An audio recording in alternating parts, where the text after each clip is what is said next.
Hello everyone, welcome to Storytime Narrations.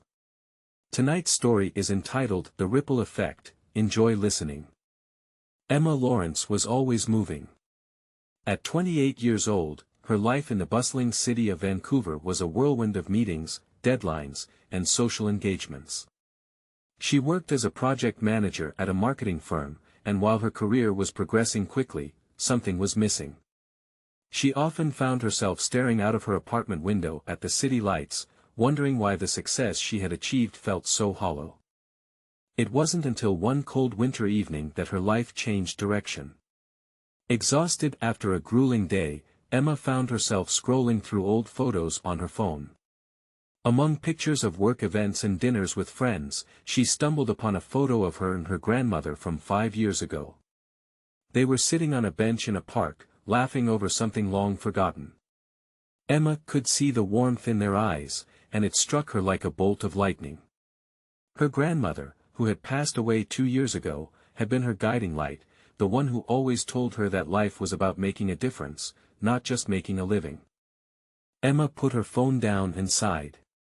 When was the last time she had done something that truly mattered? Her grandmother had always believed in the power of small actions. "It's the little things that create ripples," she used to say.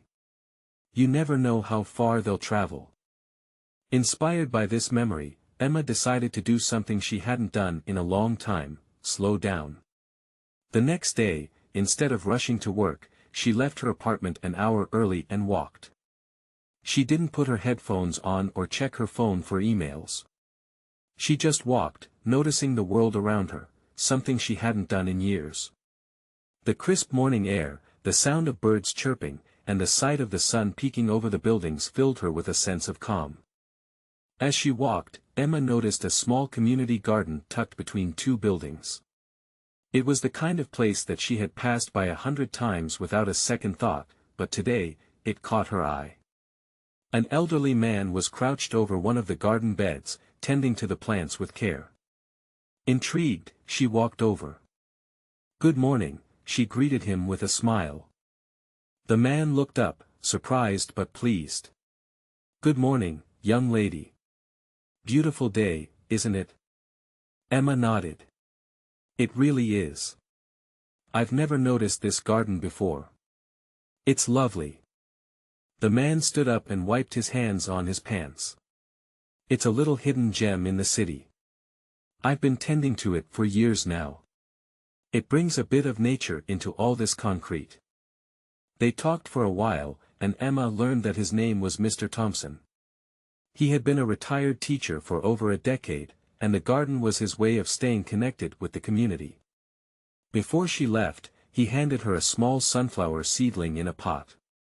"Take this with you," he said. "Plant it somewhere it can grow, and maybe it'll bring you some joy." Emma thanked him and continued her walk to work, the little plant nestled carefully in her hands. For the first time in a long while, she felt a spark of happiness. It was such a small gesture, but it meant something. When Emma arrived at the office, she placed the sunflower seedling on the windowsill by her desk. Throughout the day, she found herself glancing at it, feeling a strange sense of comfort.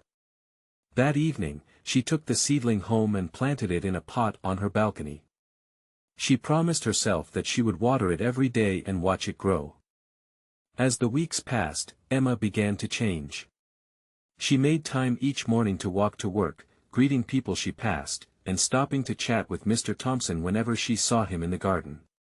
She began volunteering at the community garden on weekends, helping to plant vegetables and flowers.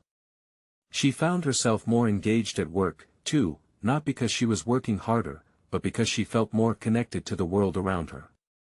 One day, Emma noticed a new face at the garden. A young woman, around her age, was sitting on a bench, looking lost. Emma walked over and introduced herself. "Hi, I'm Emma. Are you new to the neighborhood?" The woman looked up and smiled weakly.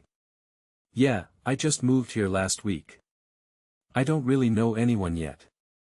Emma sat down beside her. "I felt the same way when I first moved here. It can be tough, but this garden is a good place to start. The people here are wonderful, and it's a great way to meet new friends. The woman's smile grew a little stronger. Thanks. I'm Lily, by the way. I guess I just needed to get out of my apartment. It's been a rough few months. They talked for a while, and Emma invited Lily to join her and the others in the garden the following weekend. Over the next few weeks, Lily became a regular at the garden, and Emma watched as she slowly came out of her shell. They became good friends, and Lily often thanked Emma for reaching out to her that day. It wasn't long before Emma noticed that the sunflower she had planted on her balcony was blooming. Its bright yellow petals stood tall against the backdrop of the city skyline, a symbol of growth and hope. She couldn't help but smile every time she looked at it, knowing that something so small had made such a big difference in her life. Months passed, and the garden continued to thrive. More people joined, and it became a true community hub. One day, Mr. Thompson pulled Emma aside and handed her a small envelope. "I've been meaning to give this to you for a while," he said with a twinkle in his eye. Curious, Emma opened the envelope and found a handwritten note inside. It read, "Thank you for being the ripple that started the wave. Your kindness and dedication have touched more lives than you know. Keep growing." Tears welled up in Emma's eyes as she hugged Mr. Thompson. She realized then that her grandmother had been right all along. It really was the little things, the small acts of kindness, the moments of connection, the decision to slow down and notice the world, that created ripples that could change lives. As Emma stood in the garden that day, surrounded by the beauty of nature and the warmth of the community she had helped nurture, she felt a deep sense of fulfillment. She no longer questioned her purpose or felt the emptiness that had once haunted her. Instead, she knew that she was exactly where she was meant to be, growing, just like the sunflower she had planted. And as the sun set over the city, casting a golden glow on the garden, Emma smiled. The ripples she had created were still moving, spreading out into the world in ways she couldn't even begin to imagine. The end. And so we have come to the end of tonight's program. I trust you had a nice time listening. If you did, like, share, and subscribe to the channel. Also feel free to make comments in the comments section. Till we meet again, stay blessed.